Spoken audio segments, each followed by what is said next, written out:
Well, we have a new driver to the Monster Energy NASCAR Cup Series, and somebody that we've watched grow from a Legends racer, a Bando racer. You were in the first Legends Million, if I remember that, and now climbed all the way up to the top of the ladder. Gray Gaulding, the new driver for BK Racing. Welcome. This has got to be exciting times for you.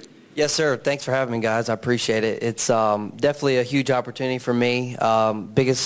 Biggest thing that's ever happened in my career. You know, this is a big opportunity to be a part of a great organization and a growing organization like BK Racing and Toyota, and bringing on Dr. Pepper as my primary sponsor. So very excited. It's going to be a long season, and I'm ready to get going at Atlanta. You used to have to eat the donuts. Now do you do the Dr. Pepper? Now I got to do the Dr. Pepper. That's right. First question, let's start with Jacob. Jacob Seelman, Performance Motorsports Network. I actually remember you in a Legends car back at Charlotte when you were about, I don't know, 11 years old. Coming from there now to have this shot with BK at the Cup level, I mean, did you ever envision this happening as quickly as it's happened for you?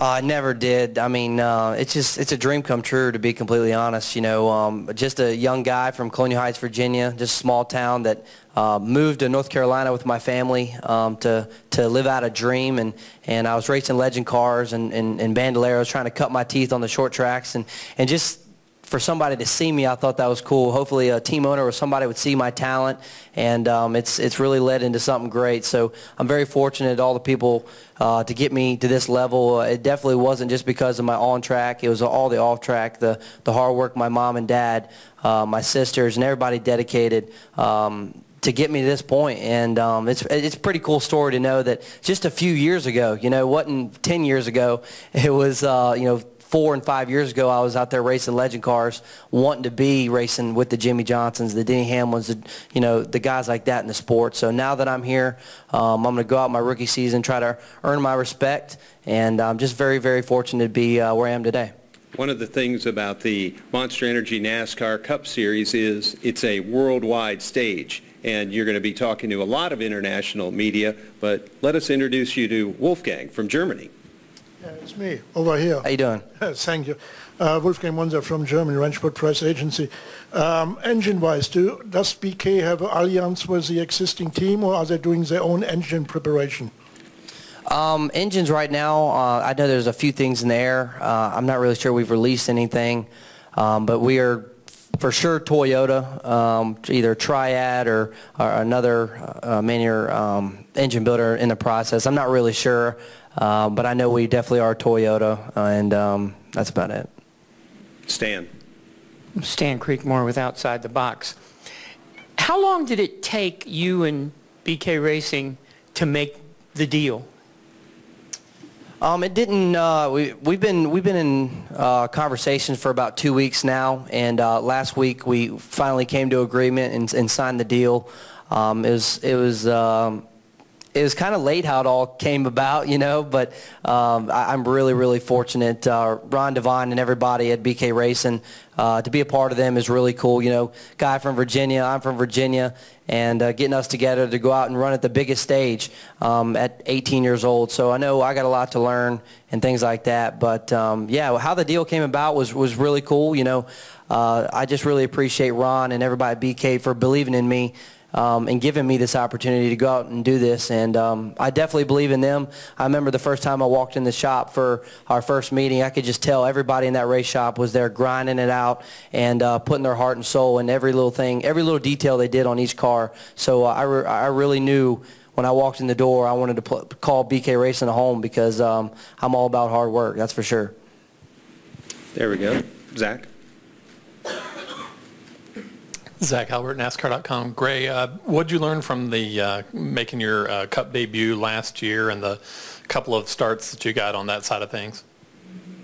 Learned a lot for sure, you know, just about the car mainly, the car, the tire, and the horsepower. And fortunately I got to drive the Cup car at Martinsville, a track I know very well, in Phoenix. I know very well as well, but I had to really get my approvals. That was the main thing. I needed to get my approvals to be able to run the full-time Cup Series, so that was great that I did that. But I just learned a lot. I just loved talking to the peers, like Jimmy Johnson, he helped me out a lot throughout those 2 races that I ran. But there's just so much you got to learn compared to the XFINITY car and the truck that I've drove before. So that's why this year I'm really looking forward to learning more about the car on each track, because I haven't really been on many mile-and-a-halves, never been on a super speedway. So I think I will learn a lot at the draft when I go to the super speedway. But I'd probably say the main thing I learned was just how these cars handle from the beginning of a run to the end of a run, and how crazy and drastic the car can feel at the end of a run. And another cool part was the track bar. I could move the track bar up and down inside the car. That every other car that I've driven, I've never been able to do that. So that was a really big learning curve, but I felt like I got the hang of it pretty well. Steve Post. We'll get you, Mike. I know. That's what I was thinking already. Steve Post, Motor Racing Network. Do you guys have a charter? Are you a charter driver? Yes, sir. I know I will be, I'll have a charter in the 23, but I know 3 races I will not be in the 23. It'll be Bristol, Kentucky, and I think one more that I will not have the charter. But all the rest of the races I'll be in the 23 with a charter. How does that change the Friday morning first practice pressure that comes with this sport, or that you would have if you, or on those weeks when you have to qualify? How does that help take a little bit of the steam, a little bit of the heat off as you guys get ready to go racing on Sunday afternoons? Yeah, for sure. Having the charter feels really good. It feels good to have, just knowing that I can work on my race car more and not have to worry about speed the whole time to make sure I'm in the race.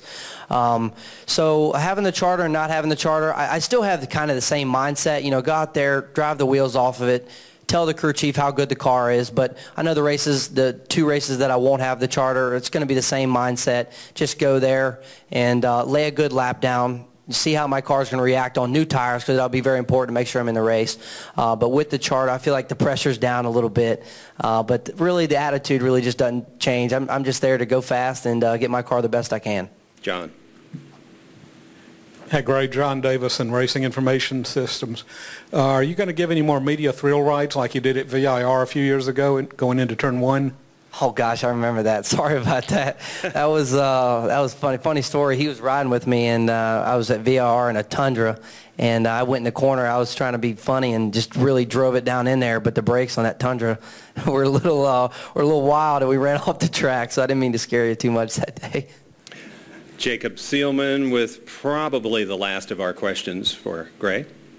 I guess I'm going to kind of pick your brain here for a minute, Gray, because I actually just looked at the charter sheet again. I know the original announcement was that both the 23 and the 83 had charters for 2017. Is that a situation like you were talking about? Has that changed with BK now? I haven't really been up to speed too much on it, but I know the 83 I think is going to be an open car. The 23 has a full-time charter, which Joey Gase, he'll be in the 23 for Daytona and for Bristol and Kentucky. So I know that for sure. Not really sure on the other ones, but I just know when I'm in the 23, I'll have a charter and have no pressure. One more, if someone has it, squeak it in. What's going to be a good season for you? Not, the team, you're still meeting and probably knowing everybody, but, you've risen up, had great years. What's going to be a year that'll satisfy you at the end of this one if you look back? Whereabout will that be? Well, I've already, that's a good question. I've already been trying to set goals for myself and expectations throughout the season. I'd love to see the first 5 to 10 races just get me and myself, me and my team in the top 25, top 20, being around there, and then hopefully we'll grab a top 15 or maybe a top 10 here and there. So realistic goals and is what I'm shooting for right now for the first 10 races, and then we'll try to get the goals up to where, hey, let's start running top 20. Let's try to run top 20 the last 15 or 20 races, see if we can do that. So I know there's definitely going to be some bumps in the road. I'm a rookie. I'm here to learn. I know I'm going to make a couple mistakes along the way, but I feel like I got a great team behind me that's going to stick behind me and learn with me. And that's what's all about. I'm going to learn a lot this year. If I can get this year, if I can go to the future and then look back on to the 2017 season, I hope I learn a lot. I get a lot of respect from my peers, and I can go out and have a lot of great finishes and do the best I can for Dr. Pepper and everybody at BK Racing, because I'm just really excited about it. I just think if I can look back on it, hopefully we'll have a lot of great finishes and hopefully maybe get top 25, top 20 in points. That'd be a good season. Well, we got your teammate coming up, Gray Gaulding, BK Racing, and we'll bring up Joey Gase, who is the... You got to hear Gray talk about, his season and such. Kind of fill us in on what your season's going to look like, charter races, things like that. Yeah, well, I'm going to be lucky enough to make my first Daytona 500 start this year in the number 23 Best Home Furnishings car. And very excited and fortunate to be able to do that. I've had speed at super speedways in the Xfinity series at Daytona and Talladega, and a few years ago we got fifth at Talladega. So I'm hoping what I've learned in the Xfinity side will continue over to the Cup side. Question for Joey. In the dozen or so Cup starts, what have you really picked up that now you take into this season as experience points that you didn't have before you ran those Cup races? The biggest thing to learn, which Gray will learn here at the mile and a half, is the sensation of speed you have. 5 or 10 mile an hour doesn't seem like it's that much faster. But when you jump from a Cup car to an Xfinity car back to the Cup car, you're like, holy cow, I'm really booking here. And when you go back to the Xfinity side, it really slows everything down and helps you out a lot over there as well. And like he was talking about, I always have to remind myself when I'm in the Cup cars, if I'm having handling issues, I have that track bar now I can play with and stuff like that as well. Jacob Seelman, Performance Motorsports Network. Joey, obviously a lot of time in the Xfinity car the last couple of years. Are we going to see you back in the Xfinity series at all this year? Is the focus solely on the Cup races that you're going to get to run? Right now it looks like I'll be going back full-time in the Xfinity series as well, back in the 52 car. So when I'm in the 23 car or 83 car, it'll be double duty as well for those weekends. Stan Creekmore with Outside the Box. Given the position that you're in, do you really not pay attention to the points through segment after segment after segment, and you're just more concerned about solid, clean performance? That's something I'm sure we'll definitely be looking at, and been looking on the Cup side and the Xfinity side, especially at the super speedways now, is that, the super speedways are always hairy. You're going to have the big one normally, and you don't know when that's going to happen. I'm always kind of like just to go for it, and whatever happens, happens, and stay up there. And if you lose a draft, you're normally in trouble. But now, with those breaks in there and those segments, you're maybe going to be able to get back with the maybe 2 to 5 car pack and hang out. And, the caution's going to come out at that point. You'll still be in the lead lap and all set to go, because we all know at a super speedway you can go the 30th, the 1st, in about 5 laps. In a perfect world, of course, you want to be in front of the pack the whole time. But it's definitely something we're going to look into very much. Wolfgang. Yeah, Wolfgang Monzer, Germany, Ranchport Press Agency. You said that speed-wise, Xfinity and Cup are big difference. Does it mean also when you jump from Xfinity to the Cup car, it requires a different driving style? You must relearn everything, or is there something you can take over as advantage from Xfinity to Cup? I think you always have an advantage when you're on the track more. It doesn't matter if you're in a Cup car, Xfinity car, truck, or a go-kart. You're going to realize what the track's going to do when it heats up and it cools down, and what that's going to do to the car. As far as the track heats up or cool down, the handling characteristics are going to be the same, and no matter what type of car you're in. Faster you go, hotter it is out, it's going to make that much bigger of a difference because your speeds are that much faster. But it definitely does make a big difference for sure. Don. Joey, Don Gamble, Rapping on Racing. One of the most common questions I get on my radio show is, What's going to happen to NASCAR when all the Cup drivers that are 40 plus retire? But the last 2 days here, there's been such an encouraging group of young drivers like yourself. Is it going to be pressure on you to be part of the future of NASCAR, being as young as you are? And as you move up the ladder, what would your projections be? When, looking ahead, when would you be happy to be settled in as a Cup regular?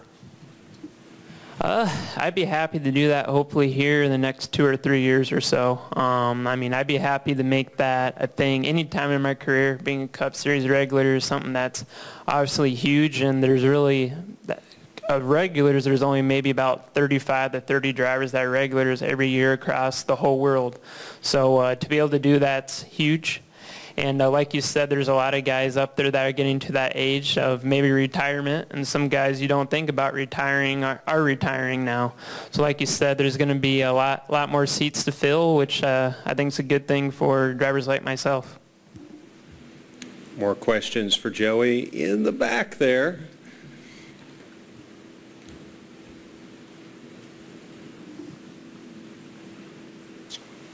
Sure, go Fenwick, and then we'll go back.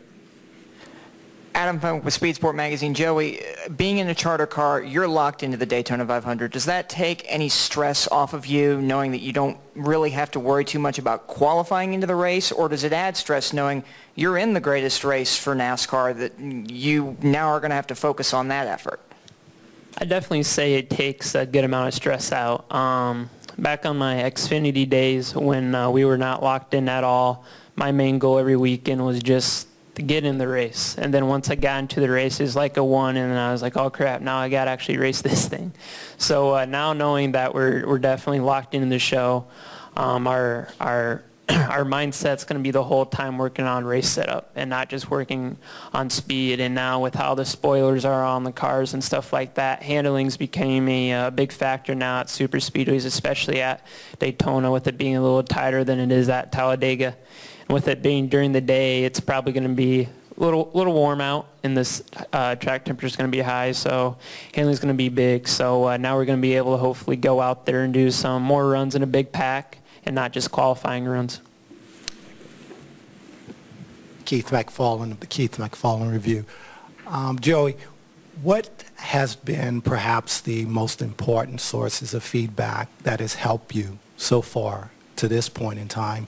And the second part of that is, for perhaps some of the up-and-coming drivers, actually younger than you, are there any particular things you've noticed about them that stands out, or any particular drivers that stands out to you as up-and-comers?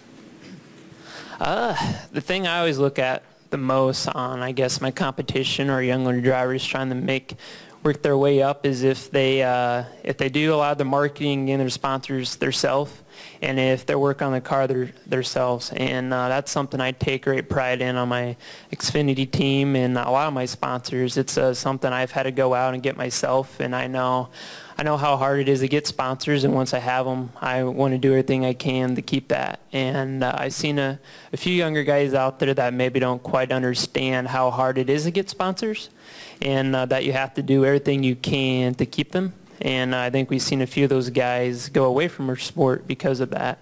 So that's something I definitely keep an eye on. And when a driver works on the car a little bit and understands how hard it is to build a race car and how hard his team works, it definitely puts in perspective on if you wreck this car or you get upset or you lose a concentration, how big of an impact it's going to make on that team. And dollar-wise too, less you wreck a race car, more money you have to make it go faster instead of just rebuilding it.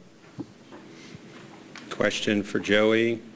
How do you build chemistry with a guy who pretty much signed the contract while we were starting to get here the other day? And do you already have a relationship, or, you got a little time before Daytona? What are you guys going to do?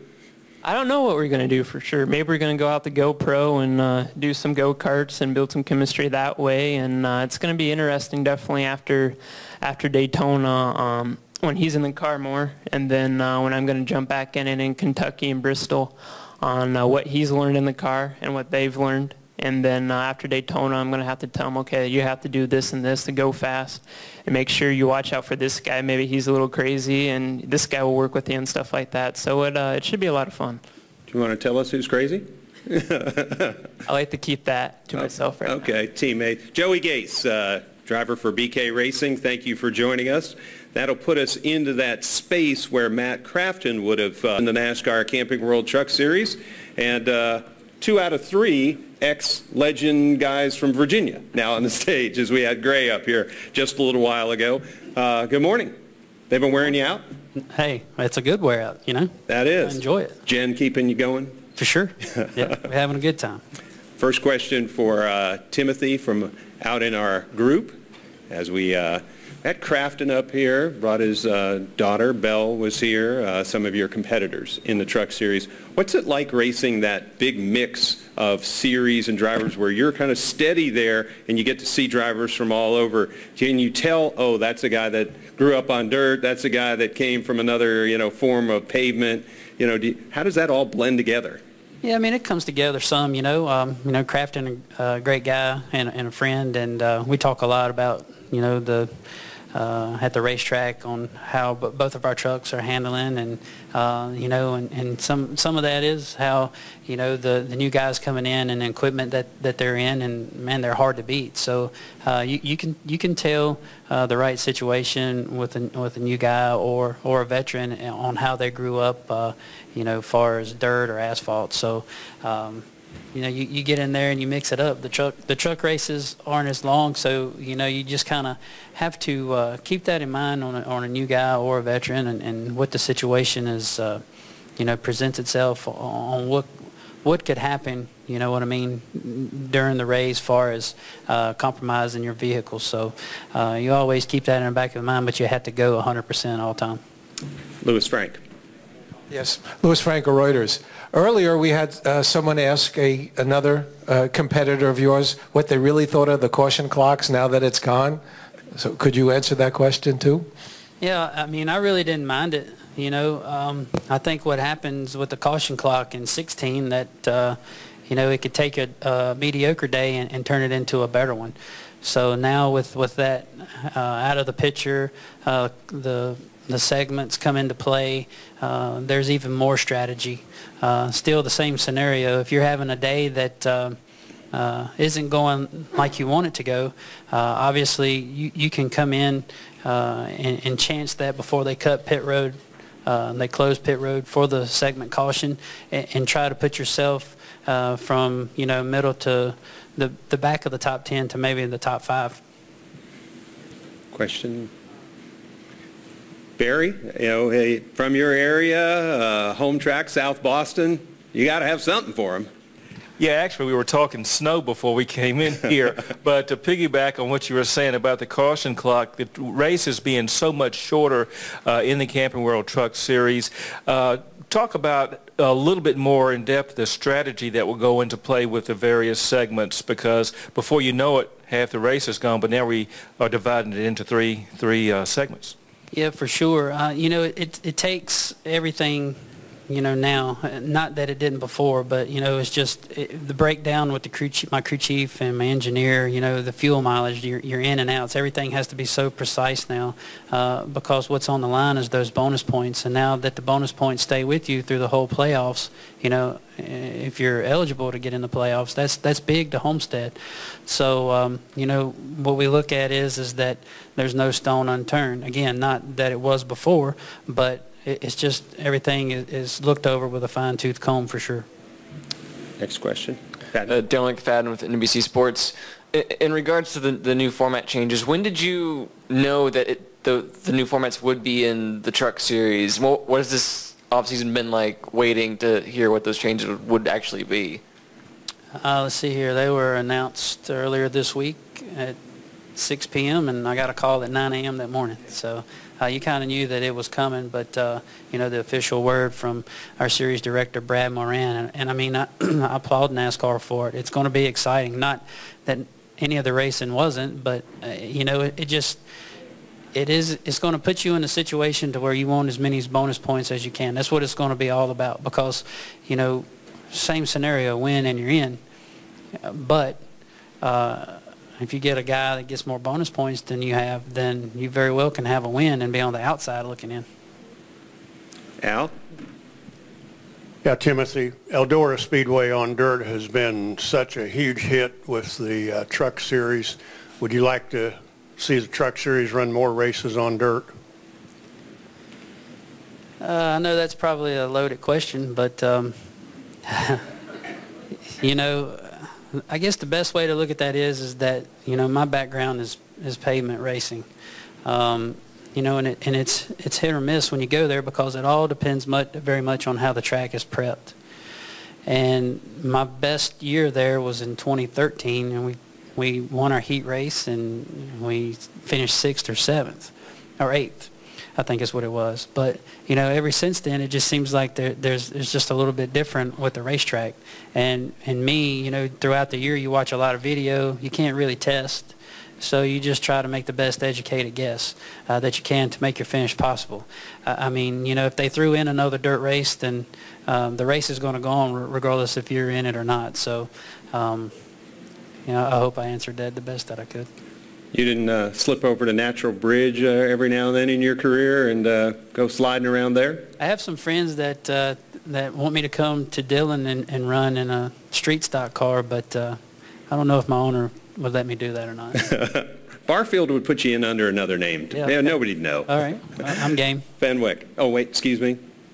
Go back here to Barry. Yeah, go ahead. Yeah, one thing I did mean to ask you, Timothy, home track, Martinsville Speedway plus lights, what does that equal for you? A lot of excitement. You know, they just announced September 23rd with the Valley Star 300 being under the lights. Wish I could make that, but hopefully we're going to be in New Hampshire winning the first round of the playoffs. You know, I think it's the greatest thing ever. I love Martinsville.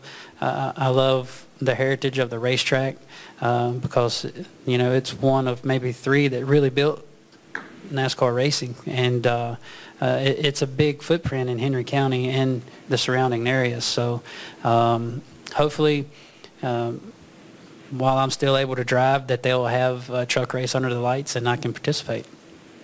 Adam Fenwick. Timothy, Adam Fenwick with Speed Sport Magazine. We all know you like to run a couple of late model stock races every year, including Martinsville. Unfortunately, you won't be able to make it like you mentioned. Can we expect you to run a couple of late model stock races anywhere in the region this year? I think so. I think we're going to try to hit a couple at South Boston.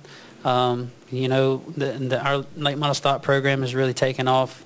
You know, this year, last year in 2016, bringing on Brandon Pierce, and for 17, we'll have him and Bobby McCarty. So proud of how that has gained traction over the years from when Barry Nelson and myself started it. So, you know, we're going to try to run some when we can, but just don't know those dates yet. About time. Don's got probably the last question here as we get to him. Don Gamble, Rapping on Racing. Many years ago, maybe even before you were born, I was doing a radio interview with a NASCAR official, and he said, "We're going to start a truck series." And I said, "Why?" He said, "We looked out in the parking lot, and half the vehicles were trucks."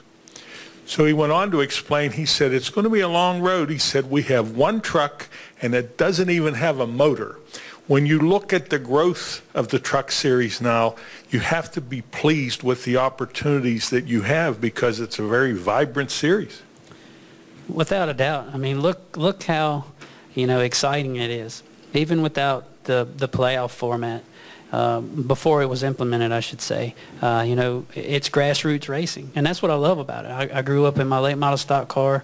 You know, it was all take. You won't give in anything. And it's the way it is now.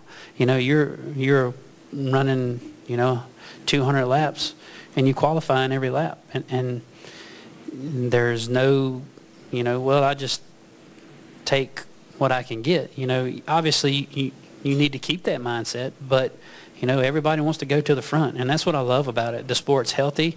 Yeah, you have a few teams that have went out over the season, but the teams that have went out, you know, you've had double new ones come in. So I'm just excited to be a part of it, and hopefully it continues just to grow through the roof.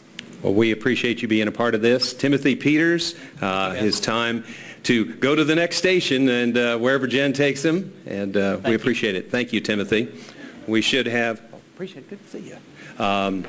Spencer Gallagher, placed in the K&N series. Hi, guys. Welcome to the party. Howdy, howdy. What are y'all doing? You're the first two that we've done two at the same time. Wow. Yeah, how about that? We're special. You are. Start you this are. off and say I'm not nearly as exciting as this guy. So, yeah.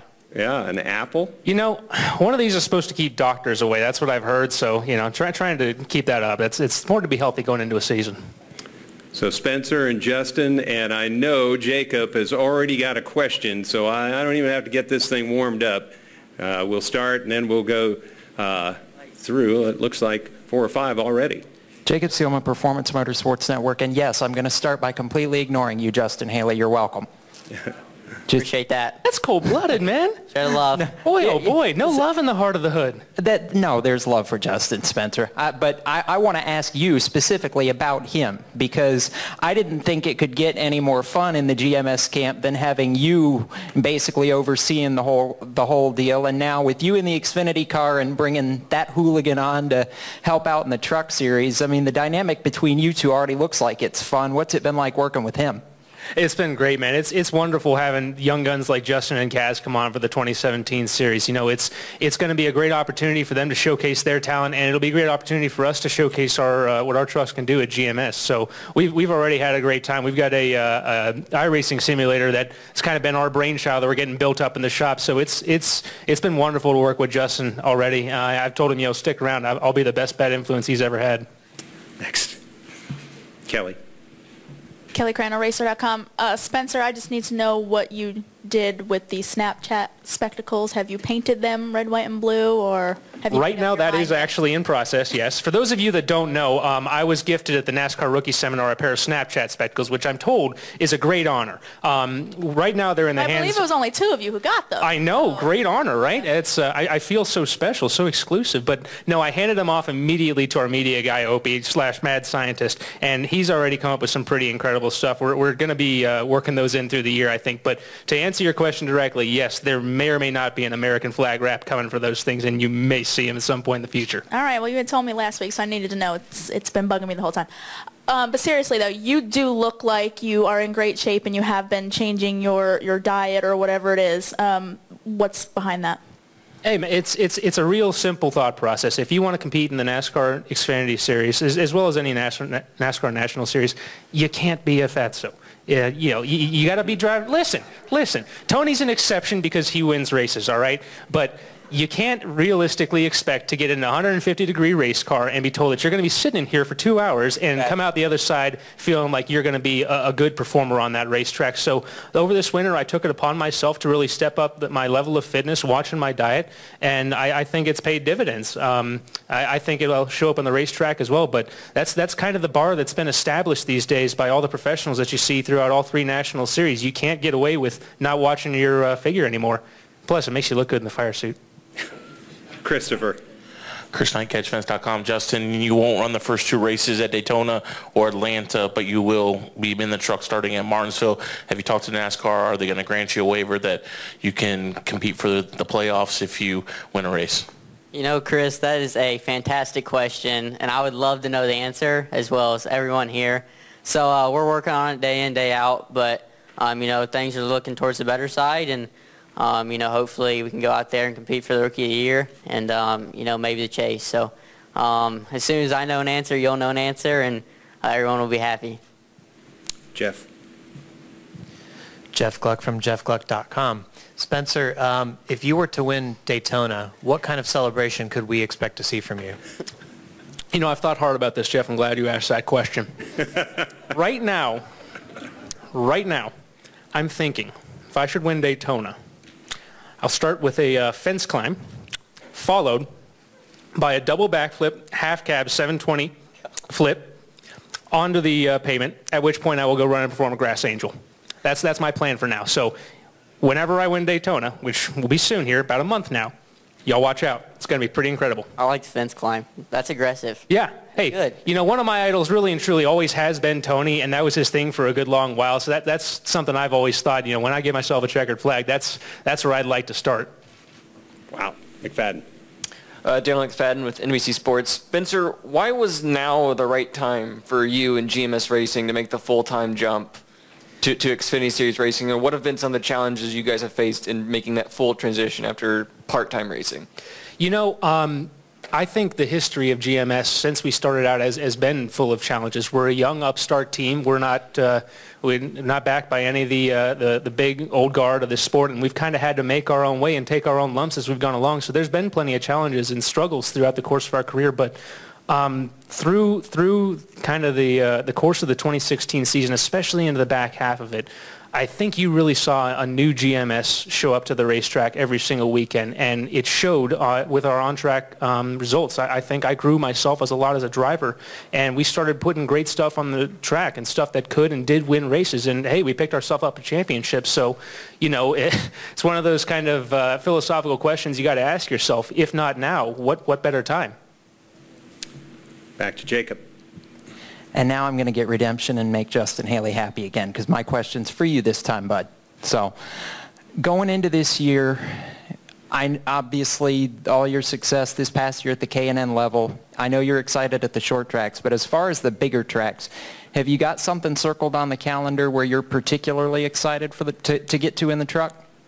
You know, I really haven't been much around the mile-and-a-half circuits, but Spencer here has been giving me plenty of tips or advice. I'm not sure if I should use them. Notice the air quotes went up when tips came out. That was a little odd. But no, we went to a test yesterday at Atlanta, and I watched Kaz run the truck around a little bit, so to kind of get the aero feel and everything with you know, all the mile-and-a-half tracks will be difficult, and I'm looking forward to it. And you know, leaning on teammate Johnny and Kaz and you know, everyone else, Spencer, and the nationwide, or not nationwide, but XFINITY program will be big. Stan Creekmore. Stan Creekmore with Outside the Box. I just want to know, why isn't Kaz here today? Is he up pulling for some Patriots or something? He's at the Rolex 24 Hours, I believe. He's on his way going down there. Racing them fancy pants sports cars where you can't hit each other and not punch each other. Pansies. I would die to be in that race, so I don't know what he's talking about. So when will you work on building this chemistry? I don't know, man. It's a struggle. It really is. I can barely stand him, as you can tell. So does Sauter play into this too? Oh yeah, Johnny feeds all of this whenever he's around. He's such a fun guy. I'll tell you guys this. For those of you that know Johnny personally, you know about what I'm about to say, but for those of you that only know Johnny behind the lens of a camera, that's about 1% of him, and the other 99% is one of the most genuine, hardworking, driven people you'll ever know. And you know what? I like that 1%, because by God, if I'm going to have a driver, I want one that gets hot when he loses or feel he's been wronged. Lee Spencer. Lee Spencer, Motorsport.com. Spencer, define punch, because that wasn't really what I saw between you and John West Townley last year. You know, I learned an excellent question, Lee, or excuse me, I learned an excellent lesson last year. Someone comes to you, put them on the ground, because they're going to find you all the same. Pacifism got me nowhere, so hey, I'm not that dumb. I learned my lesson. Time out. Why do you think he's been going to the gym so much? See? There you go. At him. Wolfgang. Hi, Wolfgang. Yeah, I'm from Germany. I noticed. Oh, thank you. That will make quotes.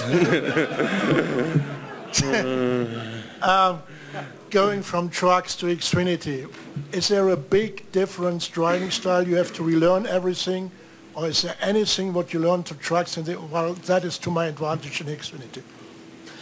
There is absolutely a huge difference between a truck and an Xfinity car. There's a chasm between how you drive the two, really, and I think it's only going to get a lot wider this year, considering they're getting ready to take a bunch of downforce off the Xfinity cars.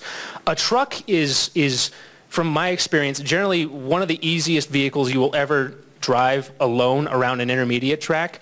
and they absolutely lose their minds in traffic, and thus the challenge in them. It's very aero-driven racing, and I think it's one of the most fun kinds of racing I've ever been a part of.